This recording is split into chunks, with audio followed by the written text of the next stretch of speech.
आज हम लोग बात करने वाले हैं सैमसंग के एस सीरीज़ के बारे में, जो कि कैमरा के लिए बहुत ही ज़्यादा फेमस है। तो आज हम लोग इसी के बारे में बात करने वाले हैं, जो कि सैमसंग गैलेक्सी एस से लेकर के सैमसंग गैलेक्सी S23 अल्ट्रा तक होने वाला है।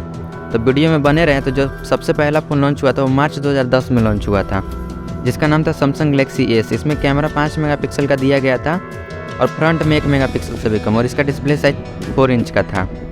इसके बाद जो फ़ोन आया था वो अप्रैल 2011 में आया था, जिसका नाम था Samsung Galaxy S plus.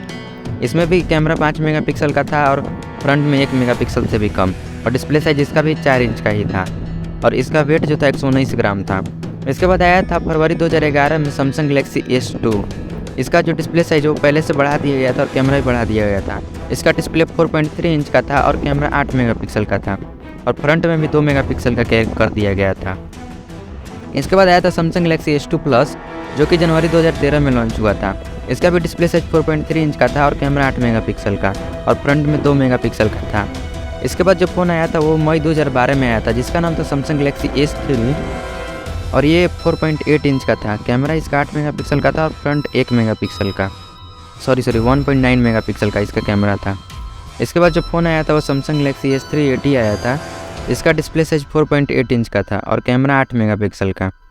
Front की बात करें तो इसमें 1.9 मेगापिक्सल का इसमें भी कैमरा दिया गया था। इसके बाद जो फ़ोन आया था वो अक्टूबर 2012 में आया था, जिसका नाम था सैमसंग गैलेक्सी S3 मिनी।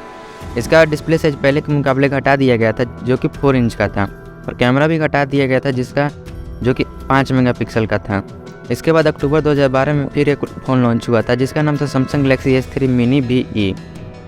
इसका डिस्प्ले साइज 4 इंच का था और कैमरा 5 मेगापिक्सल का, और फ्रंट में तो और भी घटा दिया गया था, जो कि 1 मेगापिक्सल से भी कम था।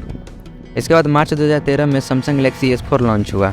इसमें आपको डिस्प्ले साइज बड़ा देखने को मिला था, जो कि 5 इंच का था, और कैमरा भी बढ़कर 13 मेगापिक्सल हो गया था, और फ्रंट को 2 मेगापिक्सल का कर दिया गया था। इसके बाद आया था सैमसंग गैलेक्सी S4 मिनी, जो कि मार्च 2013 में लॉन्च हुआ था।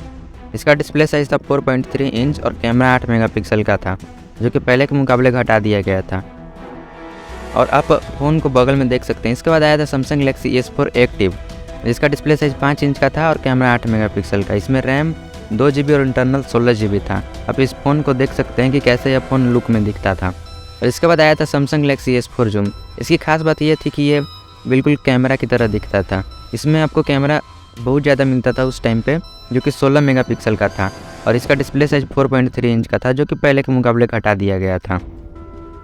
इसके बाद आया था सैमसंग गैलेक्सी S5 सीरीज जो था उसमें डिस्प्ले आपको बड़ा देखने को मिलता था, जो कि 5.1 इंच का था, और इसमें कैमरा भी 16 मेगापिक्सल का था और फ्रंट 2 मेगापिक्सल का। अब कैमरा जो था वो अब बहुत ही बेटर क्वालिटी में आने लगा।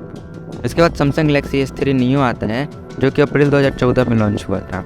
इसका डिस्प्ले 4.8 इंच का था और कैमरा 8 मेगापिक्सल का, जो कि उतना अच्छा तो नहीं था, लेकिन फिर भी बहुत अच्छा था। इसके बाद आता है सैमसंग गैलेक्सी S5 एक्टिव।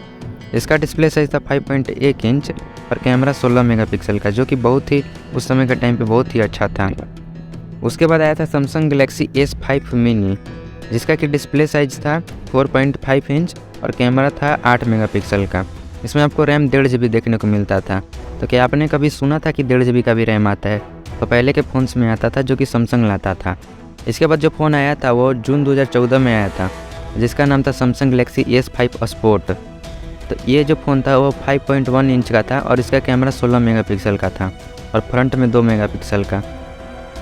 इसके बाद आया था सैमसंग गैलेक्सी S5 लाइट नहीं बोल सकते, LTE था, जिसका डिस्प्ले साइज था 5.1 इंच का और कैमरा 16 मेगापिक्सल का। इसमें 2 GB रैम 16 GB इंटरनल आता था।